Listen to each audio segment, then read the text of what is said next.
Friends, कैसे हैं आप सभी? मस्त होंगे, जबरदस्त होंगे, जिंदाबाद होंगे और आपकी तैयारी बहुत बेहतरीन चल रही होगी क्योंकि एग्जामनाथ परिवार आपको लगातार हिंदी, जीएस, रीजनिंग सभी के प्रैक्टिस सेट दे रहा है और आप जो यूपी पुलिस री एग्जाम है उसमें जैसे जैसे दिन कम होते जा रहे हैं आपकी तैयारी भी परिपक्व होनी चाहिए। तो चलिए आज फिर से देख लेते हैं हिंदी से संबंधित एक और नया प्रैक्टिस सेट और इस प्रैक्टिस सेट का नाम है प्रैक्टिस सेट 24। जी हाँ, 24 प्रैक्टिस सेट का नंबर है ये और ये आपको एग्जामनाथ यूट्यूब चैनल के प्लेलिस्ट वर्दी सीरीज दोबारा हिंदी वाला जो टॉपिक है वहां पे आपको मिल जाएगा। 3 प्लेलिस्ट आपकी बनी हुई है, वर्दी सीरीज दोबारा जीएस, वर्दी सीरीज दोबारा हिंदी, वर्दी सीरीज दोबारा रीजनिंग। तो आप लोग हिंदी वाले कॉलम पे जाएंगे तो आपको सभी प्रैक्टिस सेट मिल जाएंगे वहीं पे। चलिए देख लेते हैं आज का पहला प्रश्न क्या है। आज का हमारा पहला प्रश्न है, निम्नलिखित में कौन सा असुर का पर्यायवाची शब्द नहीं है। आपको बताना है कौन सा असुर का पर्यायवाची शब्द नहीं है। असुर का पर्यायवाची नहीं है, बहुत ध्यान से देखिएगा। निश्चर, भैया निश्चर तो होता है, धनुज भी होता है, राक्षस भी होता है, लेकिन महाकाय जो है ये गणेश जी का पर्यायवाची शब्द है। किसका? ये असुर का पर्यायवाची नहीं है, ये गणेश जी का है। अगर हम गणेश जी के अन्य पर्यायवाची शब्दों की बात करें तो आपका क्या होता है? विनायक। क्या होता है? विनायक। महाकाय के अन्य पर्यायवाची शब्दों में बात करें, विनायक हो गया, गणपति हो गया। क्या? गणपत। और इसके अलावा गणपत हो गया, एक दंत हो गया, एक दंत, ठीक है, एक दंत हो गया, लंबोदर हो गया। क्या? लंबोदर। लंबोदर भी गणेश जी का ही है। और क्या हो सकता है? मोदक प्रिय। मोदक प्रिय, जिनको लड्डू बहुत पसंद है, वो कौन है? वो गणेश भगवान ही है। तो मोदक प्रिय, ठीक है। भगवान गणेश से प्रार्थना है कि आप सभी इस बार क्या हो, यूपीपी एग्जाम जो परीक्षा होने वाली है उसमें आप सभी सफल हो और आप सभी के क्या हो, आप सभी वर्दी पहन करके एक बार मुझसे मिलने जरूर आए। आप सभी कमेंट बॉक्स में बताएं कैसे इतने कितने ऐसे लोग हैं जो वर्दी पहन करके मुझसे मिलना चाहेंगे। कितने लोग कमेंट बॉक्स में आप लोग जरूर बताएं, ऐसे कितने लोग हैं जो वर्दी इसी बार आप चाहते हैं और वर्दी मिलने के बाद आप अपने गुरुजी से मिलने भी जरूर आएंगे। तो चलिए यहां पे अब हम देख लेते हैं भैया असुर। असुर के कुछ तो पर्यायवाची दिया गया, निश्चर, धनुज, राक्षस। हाँ, इसके अलावा अगर हम और बात करें तो निशाचर भी होता है, दैत्य भी होता है। क्या? निशाचर। निशाचर हो गया, दैत्य हो गया, ठीक है। यहां पे थोड़ा सा मैं बिगाड़ करके फिर से लिख दे रहा हूं। निशाचर, दैत्य। दैत्य किसका है? या आपका दानव। दानव, दानव भी क्या है? ये राक्षस का ही पर्यायवाची शब्द है। तो उम्मीद करता हूं ये समझ में आ गया होगा। ऑप्शन यहां पे डी वाला सही होगा। D for Denmark is the right answer. Next question है, कृत प्रत्ययों के संयोग से बनने वाली क्रिया को क्या कहते हैं? कृत प्रत्ययों के संयोग से जो बनने वाली क्रिया होती है उसे हम कृदंत बोलते हैं। ऑप्शन सी वाला विकल्प सही होगा। C for Kannada is the right answer. आगे देखिए, हमेशा एक जैसे रहना अर्थ के लिए सही लोकोक्ति क्या होगी? देखिए, हमेशा एक जैसे रहना, हमेशा एक जैसे रहना के लिए जो सही लोकोक्ति होगी वह होगी सावन हरे न भादो सूखे। मतलब option D for Denmark is the right answer.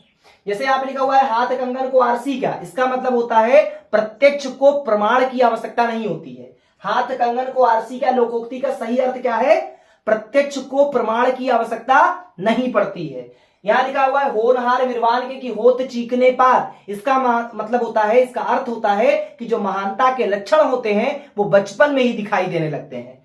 Option C में लिखा हुआ है मुंह में राम बगल में छुरी, इसका मतलब है देखने में सज्जन हो लेकिन हृदय से कपटी हो, उनको बोला जाता है मुख में राम बगल में छुरी। जबकि हमेशा एक जैसे रहना मतलब सावन हरे न भादो सूखे। Option D for Denmark is the right answer.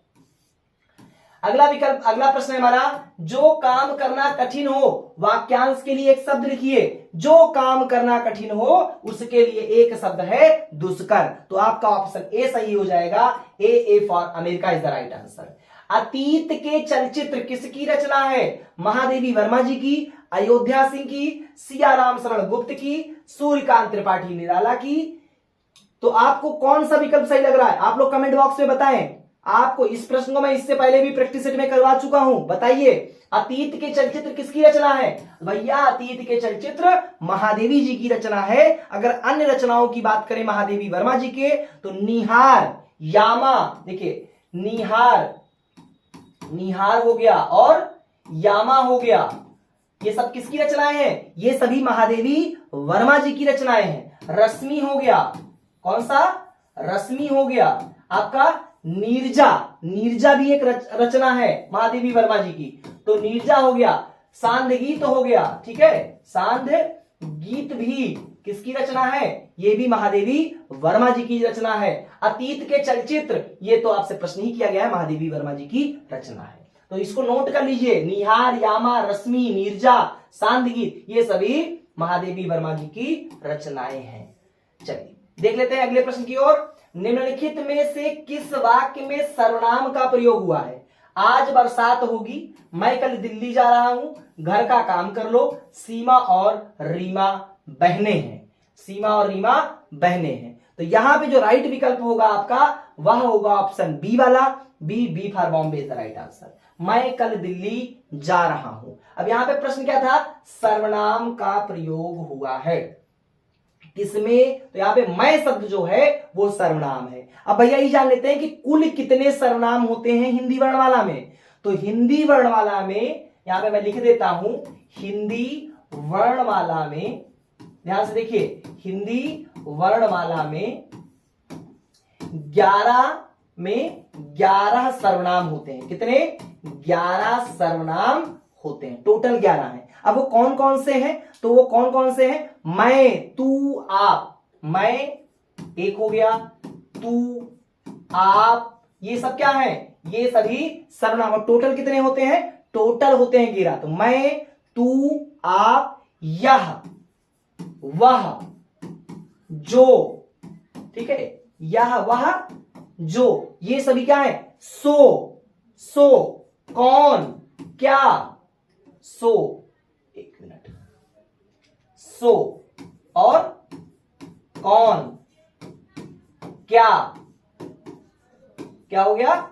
क्या, ठीक है, कोई, कुछ, कोई और कुछ, ये सब क्या है? ये सब सर्वनाम है। 1 2 3 4 5 6 7 8 9 10 11, ये आपके टोटल क्या है? ये आपके 11 सर्वनाम हैं। आप सभी देख सकते हैं कौन कौन से हैं? मैं, तू, आप, यह, वह, जो, सो, कौन, क्या, कोई, कुछ, ये आपके क्या है? तो भैया ये सभी आपके सर्वनाम है। क्या है? सर्वनाम है। ठीक, आगे बढ़ते हैं। भाषा में शब्द और अर्थ की दृष्टि से सौंदर्य उत्पन्न करते हैं, रस के, अलंकार की, गुण की, छंद। तो भैया यहां पे जो राइट विकल्प होगा वह अलंकार होगा। क्या होगा? अलंकार होगा। भाषा में शब्द और अर्थ की दृष्टि से सौंदर्य उत्पन्न करते हैं, उन्हें अलंकार कहते हैं। और अलंकार मुख्यतः 3 वर्गों में विभाजित किया गया है, शब्दालंकार, अर्थालंकार और उभयालंकार। ध्यान रखिएगा। और भाषा में शब्द और अर्थ की दृष्टि से सौंदर्य उत्पन्न करने वाले शब्द क्या कहलाते हैं? अलंकार कहलाते हैं। इसलिए ऑप्शन बी वाला सही होगा। B for Bombay is the right answer. आगे बढ़ते हैं। जिन शब्दों में लिंग, वचन, कारक आदि के कारण कोई परिवर्तन नहीं होता है वह क्या कहलाते हैं? वह क्रिया कहलाते हैं, वह वचन कहलाते हैं, वह अव्यय कहलाते हैं, या वह वाच्य कहलाते हैं। तो इसका जो राइट आंसर होगा वह अव्यय कहलाते हैं। Option C for Kannada is the right answer. ठीक है, जिसमें लिंग, वचन, कारक आदि के कारण कोई परिवर्तन नहीं होता है वो अव्यय कहलाते हैं। और अव्यय के 4 भेद होते हैं। अव्यय के 4 भेद होते हैं। क्रिया विशेषण पहला हो गया, समुच्चय बोधक दूसरा हो गया, संबंध बोधक तीसरा हो गया, और विस्मयादि बोधक ये चौथा हो गया। तो नोट कर लीजिए, क्रिया विशेषण, समुच्चय बोधक, संबंध बोधक और विस्मयाद बोधक। आगे बात करते हैं। पुस्तक रखी है, वाक्य में वचन है, एक वचन, बहुवचन, द्विवचन, त्रिवचन। तो भैया पुस्तक रखी है में एक वचन है। अगर इसकी बहुवचन की बात करूं तो होना चाहिए पुस्तकें रखी हैं। फिलहाल ये जो वाक्य दिया गया है पुस्तक रखी है, इसमें एक वचन है। नाक कटना मुहावरे का क्या अर्थ होता है? खून बहना? नहीं। बदनामी होना? बिल्कुल। कतले भैया तुम्हारी तो नाक कट गई, बदनाम हो गए आप। तो नाक कटना मुहावरे का अर्थ होता है बदनामी होना, बदनाम होना। ऑप्शन बी वाला सही होगा। B for Bombay is the right answer. फिर है अद्भुत रस का स्थायी भाव क्या होता है? अद्भुत रस का स्थायी भाव क्या होता है? तो भैया अद्भुत रस का जो स्थायी भाव होता है वह होता है आपका विस्मय। देखिए, व्यक्ति के मन में विचित्र अथवा आश्चर्यवाचक वस्तुओं को देखकर जो विस्मय आदि के भाव उत्पन्न होते हैं उसे ही हम अद्भुत रस कहते हैं। और इसका जो स्थायी भाव होता है वह विस्मय होता है या आश्चर्य होता है। ध्यान रखिएगा, जो इसका स्थायी भाव होता है वो या तो विस्मय होता है या फिर आश्चर्य होता है। तो अद्भुत रस क्या होता है वो भी समझ में आया कि व्यक्ति के मन में विचित्र अथवा आश्चर्यवाचक वस्तुओं को देखकर जो विस्मय आदि के भाव उत्पन्न होते हैं उसे अद्भुत रस कहते हैं। और इसका जो स्थायी भाव होता है वो विस्मय होता है या आश्चर्य होता है। तो option C for Canada is the right answer. बढ़ते हैं अगले प्रश्न की ओर। हमारा अगला प्रश्न है जटिल का विलोम होगा। जटिल का विलोम क्या होगा? तो जटिल का विलोम क्या होगा? कठिन होगा, रूढ़ होगा, सरल होगा या मुश्किल होगा? तो इसका जो राइट आंसर आपका होगा जटिल का विलोम क्या होगा? तो जटिल का विलोम कठिन, रूढ़, सरल या मुश्किल। तो इसमें जो राइट आंसर है वह होगा आपका सरल। क्या होगा? सरल होगा। जटिल का विलोम सरल होता है। Option C for Canada is the right answer. आगे बढ़ते हैं क्वेश्चन नंबर 13 की ओर। जहां एक ही वर्ण की बार बार आवृत्ति होती है वहां अलंकार कौन सा होता है? भैया जब एक ही वर्ण की बार बार आवृत्ति होती है वहां पे अनुप्रास अलंकार होता है। ऑप्शन बी वाला सही होगा। जैसे तरनी, तंजा, तट, तमाल, तरुवर, बहुछाए। ता जो है ता वर्ण की बार बार आवृत्ति हो रही। जैसे चार चंद की चंचल किरणें खेल रही हैं जल थल में। जैसे चंदू के चाचा ने चंदू की चाची को चांदनी चौक पर चांदी के चम्मच से चटनी चटाई। ये किसका है? अनुप्रास अलंकार का उदाहरण। जहां एक ही वर्ण की बार बार आवृत्ति होती है वहां अनुप्रास अलंकार होता है। Option B for Bombay is the right answer. अगले प्रश्न की ओर बढ़ते हैं। निम्नलिखित शब्दों में से स्त्रीलिंग शब्द को पहचानिए। संसार, गौरव, समुदाय या शनि। तो इसका जो राइट आंसर होगा वह होगा शनि। और ध्यान कर लीजिए कि जो नक्षत्रों के नाम जो भी होते हैं, नक्षत्रों के नाम जो होते हैं वो हमेशा स्त्रीलिंग में होते हैं। क्या होते हैं? स्त्रीलिंग में होते हैं। यहां पे आपका विकल्प जो सही होगा वो ऑप्शन डी होगा। D for Denmark is the right answer. आगे बढ़ते हैं क्वेश्चन नंबर 15 की ओर। निम्नलिखित शब्दों में से तद्भव शब्द को पहचानिए। वो कौन सा शब्द है जो तद्भव है? तो पाषाण, कंगड़, प्यासा या पक्ष। तो इसका जो राइट आंसर है भैया, जो इसका राइट आंसर दोस्तों होगा वह होगा प्यासा। बिल्कुल, प्यासा जो है वो तद्भव शब्द है। कैसा शब्द है? तद्भव शब्द है। बाकी जितने शब्द लिखे हुए हैं वो सभी तत्सम लिखे हैं, लेकिन प्यासा जो है आपका यह तद्भव है। क्या है? तद्भव शब्द है। तो ध्यान रखिएगा option C for Canada is the right answer. आगे बात करते हैं क्वेश्चन नंबर 16 की। लड़के ने पुस्तक पढ़ी है, वाक्य का काल क्या है? सामान्य वर्तमान, पूर्ण वर्तमान, संदिग्ध वर्तमान या संभाव्य वर्तमान? भैया इसका जो राइट आंसर होगा वह होगा ऑप्शन बी, पूर्ण वर्तमान। बिल्कुल, लड़के ने पुस्तक पढ़ी है, इस वाक्य में पूर्ण वर्तमान काल का ये वाक्य है। पूर्ण वर्तमान काल का ये वाक्य है। तो option B for Bombay is the right answer. अगले प्रश्न की ओर बढ़ते हैं। निम्नलिखित में कौन सा शब्दालंकार है? शब्दालंकार कौन सा है? उपमा, रूपक, उत्प्रेक्षा या यमक? तो पहले तो ये जान लेते हैं शब्दालंकार होता क्या है।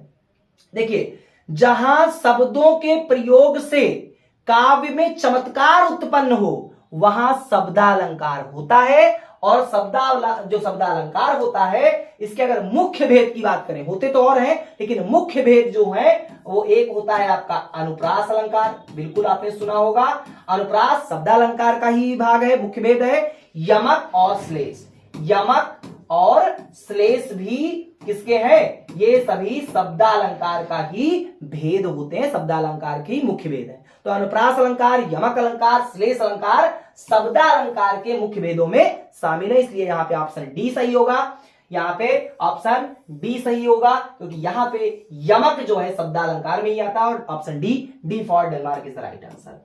आगे बढ़ते हैं क्वेश्चन नंबर 18 की ओर। क्या आप घर भी जाएंगे? वाक्य में रेखांकित पद है, देखिए यहां पे रेखांकित नहीं किया गया है, आप पे होना चाहिए। तो क्या आप घर भी जाएंगे? क्या आप घर भी जाएंगे?